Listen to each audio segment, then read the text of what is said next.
అందరికీ నమస్కారము. రాష్ట్ర అభివృద్ధిని అడ్డుకునేదానికి వైసీపీ రకరకాల కుట్రలతో మళ్ళా స్టార్ట్ చేశారు వాళ్ళ పాత ప్రోగ్రాము. మనము పురాణాల్లో చదువుతాము, ఋషులు యజ్ఞం చేస్తుంటే రాక్షసులు వచ్చి భగ్నం చేస్తారని. అదే విధానము మళ్ళా వీళ్ళు కంటిన్యూ చేస్తున్నారు. ఈరోజు పొద్దున్నే సింగపూర్కి సంబంధించిన మంత్రి గారు ఒక ట్వీట్ చేయటం జరిగింది. ఇది నేను ఆంధ్ర రాష్ట్ర ప్రజల దృష్టికి తేవాలనుకుంటున్నాను. వారు చేసిన ట్వీట్లో had a good meeting with Andhra Pradesh chief minister Chandrababu Naidu garu. AP is India's fastest growing state with strong potential. ఈరోజు పొద్దున్నే నిన్న చంద్రబాబు గారితో ఒక మీటింగ్ జరిగింది మాకు. ఇండియాలోనే ఫాస్టెస్ట్ గ్రోయింగ్ స్టేట్ ఆంధ్రప్రదేశ్, ఒక మంచి పొటెన్షియల్ ఉంది అని చెప్పి వారు రాయటం జరిగింది. అంటే కొన్ని మెయిన్ పాయింట్స్ చదువుతాను.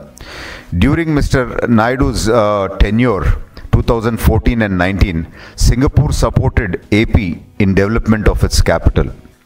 Singapore companies also won Swiss Challenge tenders. అంటే 14-19 చంద్రబాబు నాయుడు గారి టైంలో ఏపీ క్యాపిటల్ సపోర్ట్ చేయటం జరిగింది. సింగపూరు. అదేవిధంగా స్విస్ ఛాలెంజ్ విధానంలో కూడా టెండర్ సింగపూర్ కంపెనీస్ తెచ్చుకోవటం జరిగింది అని చెప్పి వారు చెప్పినారు. కానీ కొత్త ప్రభుత్వం 2019లో రాగానే ఈ సింగపూర్ కన్సార్టియంని పంపించేయటం జరిగింది అని చెప్పి వారు చెప్పడం జరిగింది. అంటే క్లియర్గా ఏ విధంగా తప్పులు జరిగినాయి, ఏదో డిస్టర్బెన్స్ వస్తున్నట్టు, ఏ విధంగా తప్పులు జరిగినాయి అప్పుడు అని చెప్పి మనకు క్లియర్గా అర్థమవుతూ ఉంది. అప్పటి ప్రభుత్వం చేసిన దాని కొరకు ముఖ్యంగా మన ముఖ్యమంత్రి గారు ఇప్పుడు క్షమాపణ చెప్పాల్సిన పరిస్థితి వచ్చింది అని చెప్పి మాత్రం నేను తెలుపుకుంటున్నాను. అదేవిధంగా ఆ ట్వీట్లో వారు ఏమన్నారంటే, although Singapore consortium will not be reconstituted. అంటే మళ్ళా ఆ సింగపూర్ కన్సార్టియంని మళ్ళా మేము తెచ్చే ఉద్దేశము లేదు. ఎందుకంటే వీళ్ళు చేసిన డ్యామేజ్, అటువంటి డ్యామేజ్ వీళ్ళు గతంలో చేస్తుండరు. కానీ చంద్రబాబు నాయుడు గారిని చూసి మేము ఆంధ్ర రాష్ట్రాన్ని డెవలప్మెంట్లో మా వంతు మేము సహకరిస్తాము అని చెప్పి చెప్తాం జరుగుతూ ఉంది. అంటే కేవలము గౌరవ ముఖ్యమంత్రి గారిని చూసే మేము ముందుకు వస్తున్నాము, గతంలో మీరు చేసిన తప్పుల వల్ల మేము ఆ సింగపూర్ కన్సార్టియంతో మళ్ళా రాదలుచుకోలేదు అని కూడా చెప్పి రాయటం జరిగింది. అంటే ఎటువంటి డ్యామేజ్ వీళ్ళు చేశారో ఒకసారి ఆంధ్ర రాష్ట్ర ప్రజలు గమనించాలా అని చెప్పి నేను తెలుపుకుంటున్నాను. వైఎస్ఆర్ పార్టీ టైంలో మీరు చూస్తే భూములు దోచుకున్నారు, ల్యాండ్ టైటిలింగ్ యాక్ట్ అని తెచ్చి. కానీ టీడీపీ ప్రభుత్వం, కూటమి ప్రభుత్వం రాగానే అంతర్జాతీయ కంపెనీలతో ముందుకు రావడం జరుగుతూ ఉంది. కొన్ని ఒక 4-5 వాస్తవాలు కొన్ని మీ ముందుకు తేవాలనుకుంటున్నాను. అప్పుడు జగన్మోహన్ రెడ్డి గారు మొదటి సంవత్సరం అధికారంలోకి రాగానే 250 రూపాయలు పెన్షన్ పెంచడం జరిగింది. ఇప్పుడు కూటమి ప్రభుత్వము మొదటి సంవత్సరంలోనే 1000 రూపాయలు పెన్షన్కి పెంచడం జరిగింది. అప్పుడు అమ్మ ఒడి కింద 13,000 రూపాయలు 42 లక్షల మందికి ఇవ్వటం జరిగితే ఇప్పుడు 26 నుంచి 52,000 ఒక్కొక్క కుటుంబానికి అందుతూ ఉంది. 67 లక్షల మందికి ఇది ఇవ్వటం జరుగుతూ ఉంది. అప్పుడు డిఎస్సి తీసుకొని వస్తానని చెప్పి మాట తప్పి మడమ తిప్పి ఏమి చేయకుండా వెళ్ళిపోయినారు.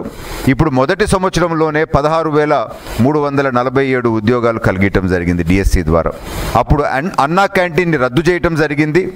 ఇప్పుడు దాదాపు 2.5 లక్షల మందికి 5 రూపాయలతో భోజనము కలిగటం జరుగుతూ ఉంది. అప్పుడు మన గ్యాస్ రేట్లు పెంచడం జరిగింది. ఇప్పుడు ఉచిత గ్యాసు 1,83,000 మందికి ఇవ్వటం జరుగుతూ ఉంది.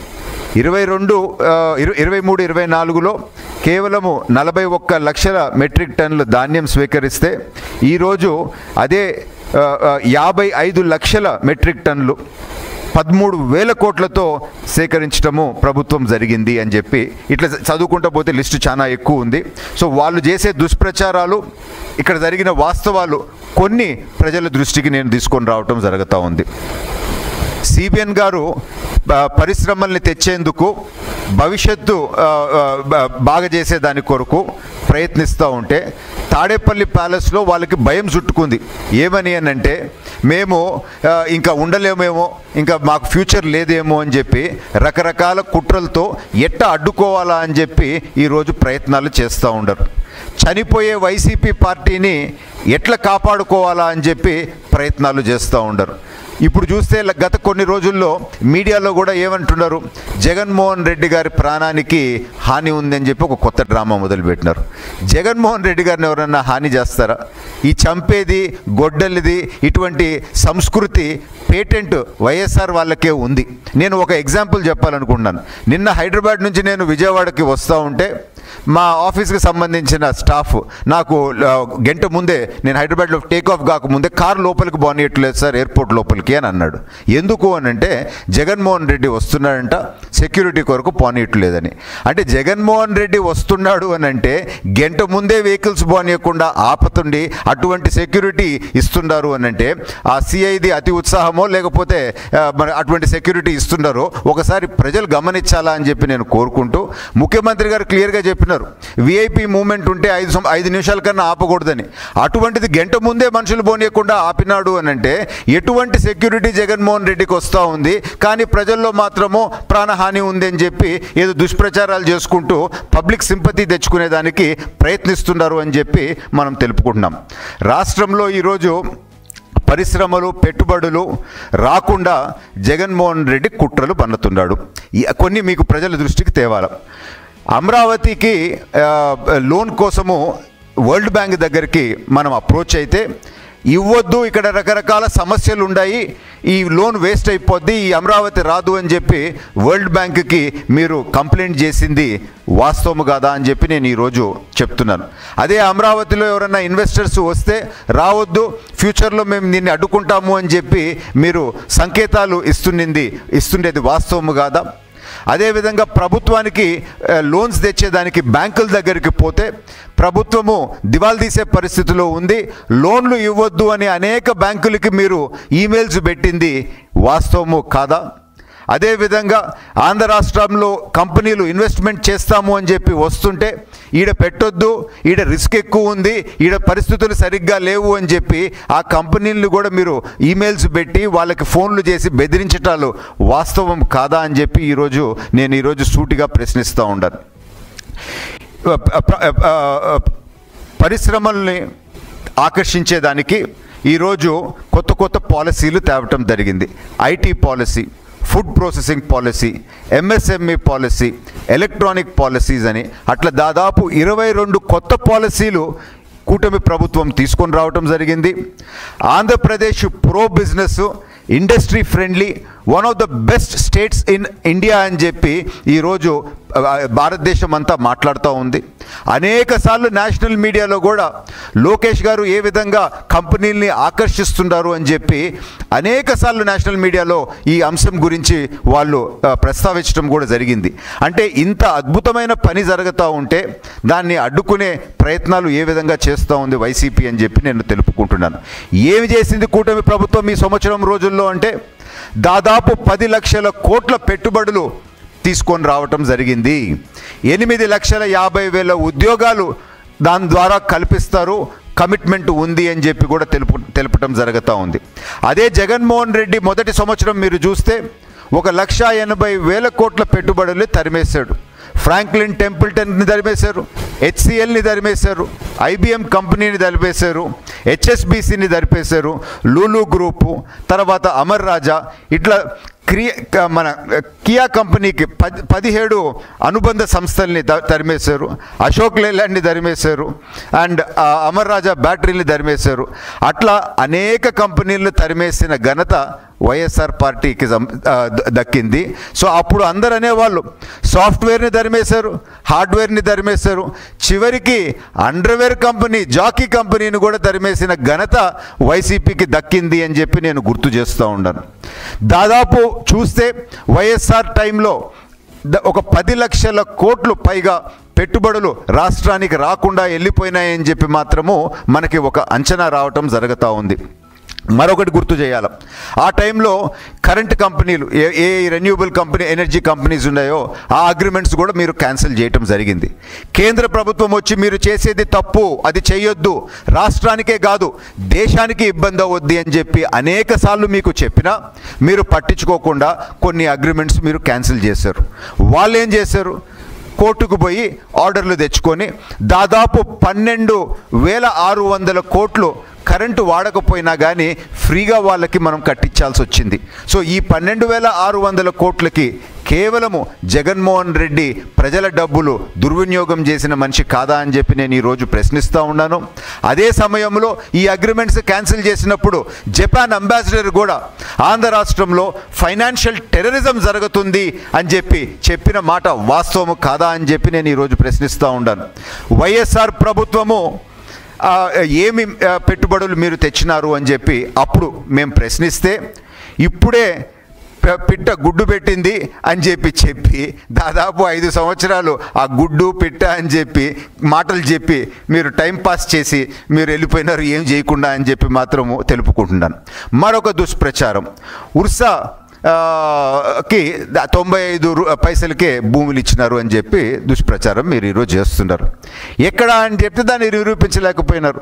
వాస్తవం ఏంది అని అంటే ఎకరా 55 లక్షలు వాళ్ళు ఆఫీస్ పెట్టుకునే ప్రెమిస్కి మాత్రము దాదాపు 1 కోటి రూపాయల్లో ఒక ఎకరాకి వాళ్ళు తీసుకోవటం, 1 కోటి రూపాయల పైనే తీసుకోవటం జరుగుతూ ఉంది. సో వాస్తవాలు ఏంది, వీళ్ళ ప్రచారం ఏంది ఒకసారి ప్రజలు గమనించాలి. దోపిడీ అంటే ఏందో నేను చెప్తాను. ఎకరా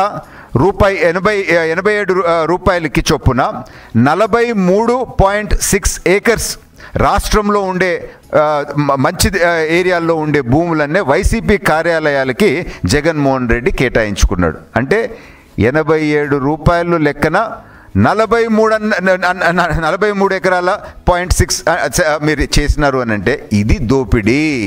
అంటే అంత తక్కువకి విలువైన భూములు మీ పార్టీ ఆఫీసులకి మీరు కేటాయించుకున్నారు, ఇది వాస్తవం. తర్వాత మరొకటి, 2014-19 మధ్యలో అమెరికా కంపెనీలు, సింగపూర్ కంపెనీలు, దక్షిణ కొరియా కంపెనీలు, యూకే, జపాన్ ఈ కంపెనీలన్నీ దాదాపు 65,327 కోట్లు ఆంధ్ర రాష్ట్రంలో ఫారెన్ డైరెక్ట్ ఇన్వెస్ట్మెంట్గా పెట్టడం జరిగింది. అంటే భారతదేశంలో ఆ టైంలో వచ్చిన దానికి 14.7% పెట్టుబడులు రావటం జరిగింది. వన్ ఆఫ్ ద అంటే సెకండ్ హైయెస్ట్ భారతదేశంలో FDI ఫారెన్ డైరెక్ట్ ఇన్వెస్ట్మెంట్ అప్పుడు రావటం జరిగింది. అదే జగన్మోహన్ రెడ్డి అధికారంలోకి రాగానే ఆ 5 సంవత్సరాల్లో కేవలము 6,800 కోట్లే పెట్టుబడులు వచ్చినాయి.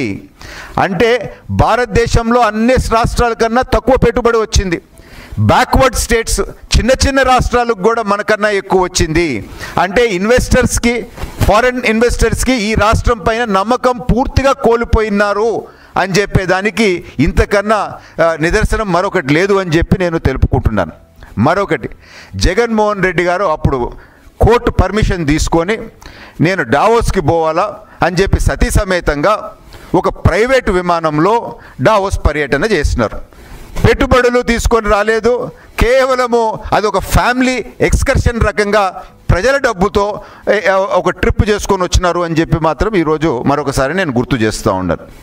జగన్మోహన్ రెడ్డి డావోస్కి పోయినాడు, జర్మనీకి పోయినాడు, అమెరికాకి పోయినాడు, అట్లా పర్యటనలు చేసినాడు. పెట్టుబడులు 1 రూపాయి అన్నా తీసుకొని వచ్చినాడా అని చెప్పి మరొకసారి నేను ప్రశ్నిస్తూ, కేవలం ఫోటోలు మీడియాలో ప్రచారము, నేను ఏదో పోతున్నాను ఏదో తెస్తున్నాను అని చెప్పినాడు, 1 రూపాయి కూడా తీసుకొని రాలేదు అని చెప్పి మాత్రము ఈరోజు నేను తెలుపుకుంటున్నాను. సీఎం గౌరవ ముఖ్యమంత్రి గారు ఈరోజు సింగపూర్ పర్యటన పోతే వేస్ట్ అని చెప్పే మాటలు వాళ్ళు మాట్లాడతారు. ఎందుకు పోయినారు అని అంటే పెట్టుబడుల్ని ఆకర్షించేదానికి, అంతర్జాతీయ స్థాయిలో ఆంధ్ర రాష్ట్ర ప్రతిష్టను పెంచేదానికే ప్రధాన ఎజెండాతో ఈరోజు ముఖ్యమంత్రి గారు, లోకేష్ గారు, మంత్రులు, కూటమి ప్రభుత్వం పోవటం జరిగింది. రాష్ట్రంలో పరిశ్రమల్ని స్థాపన కొరకు, రాష్ట్రంలో ఉండే వనరుల గురించి ఈ వేరే దేశాల్లో కూడా తెలిపి ఆకర్షించే దానికి, వీళ్ళందరూ పెట్టుబడులు తెచ్చేదాని కొరకు చేయకపోవటం జరిగింది. ఇవి అన్ని లింక్స్ వస్తూ ఉన్నాయి. ఈరోజు జరిగే ప్రతి మీటింగ్ గురించి, ప్రజెంటేషన్ గురించి మీరు ఇప్పుడు లింక్స్ చూడొచ్చు. ఎంత అద్భుతంగా మన రాష్ట్రం గురించి చెప్పడం జరుగుతూ ఉంది, ఎంత అద్భుతంగా అక్కడ ఉండే కంపెనీస్ని ఆకర్షించే విధంగా ఈ ప్రభుత్వము, ముఖ్యమంత్రి గారు, లోకేష్ గారు చేస్తున్నారో మనం చూస్తున్నాం. అది కళ్ళుకి వీళ్ళకి కనపడుతులేదు, అది వీళ్ళకి బాధగా ఉంది అని చెప్పి నేను తెలుపుకుంటున్నాను. మొన్న దుబాయ్కి సంబంధించిన డెలిగేషన్ రావటం జరిగింది, ఆర్సెలాన్ మెటల్ రావటం జరిగింది, రెన్యూ పవర్ ఇప్పుడు రావటం జరిగింది, గూగుల్ క్లౌడ్ రావటం జరిగింది, పెట్రోనస్ రావటం జరిగింది, సిస్కో రావటం జరిగింది. ఇవన్నీ లోకేష్ గారు, ముఖ్యమంత్రి గారు మొన్న డావోస్లో మాట్లాడి తీసుకొని వచ్చిందే. సో డిఫరెన్స్ చూడండి. వాళ్ళేమో ఎక్స్కర్షన్ ట్రిప్కి పోయినారు, ఇప్పుడేమో లోకేష్ గారు, చంద్రబాబు నాయుడు గారు ఎఫర్ట్స్తో ఏ విధంగా మనకి రిజల్ట్స్ కనపడుతున్నాయో ఒకసారి చూడాలా అని చెప్పి నేను తెలుపుకుంటున్నాను. సో చంద్రబాబు నాయుడు గారు, లోకేష్ గారు రాష్ట్రంలో పెట్టుబడుల కోసము క్లియర్గా ఒక ఎజెండాతో పనిచేస్తూ ఉండరు, రిజల్ట్స్ కూడా మనకు కనపడతా ఉన్నాయి.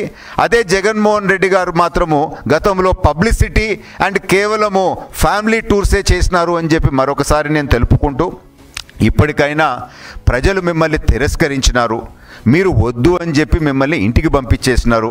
కనీసం మీకు ఆపోజిషన్ స్టేటస్ కూడా ఇవ్వని పరిస్థితి, మీకు నామాలే మిగిలినాయి. నామాలంటే ఏంది అని అంటే 11 అవి ఒక 2 నామాలు, ఇంకొకటి కింద గోచ అదొక నామము, 3 నామాలు మీకు మిగిలినాయి. మీరు రాజకీయాల్లో పనికి రారు, మీరు ఈ రాష్ట్రాన్ని 20 సంవత్సరాలు వెనక్కి తీసుకుపోయినారు అని చెప్పి తిరస్కరించి మిమ్మల్ని పంపించినప్పుడు గౌరవంగా మీరు ఇళ్లలో ఉండండి. ఈ విధంగా రాష్ట్రానికి వచ్చే పెట్టుబడుల్ని అడ్డుకోవద్దు, దుష్ప్రచారాలు చేయొద్దు, రాజకీయాల్ని ఇంకా దిగదార్చొద్దు. కేవలము మీ పార్టీని బతికించుకోవాలనంటే వేరే విధంగా ప్రయత్నించుకోండి, కానీ ఈ విధంగా చేయటము కరెక్ట్ కాదు అని చెప్పి మరొకసారి మిమ్మల్ని హెచ్చరిస్తూ, ఆంధ్ర రాష్ట్ర ప్రజల ముందు ఈ వాస్తవాలు పెడుతున్నాము. మిమ్మల్ని తిరస్కరించినా కానీ, ఆంధ్ర రాష్ట్ర ప్రజలు వీళ్ళని తిరస్కరించినా కానీ ఏ విధంగా చెడు చేస్తున్నారో ఒకసారి గమనించాలా అని చెప్పి మాత్రం నేను కోరుకుంటున్నాను.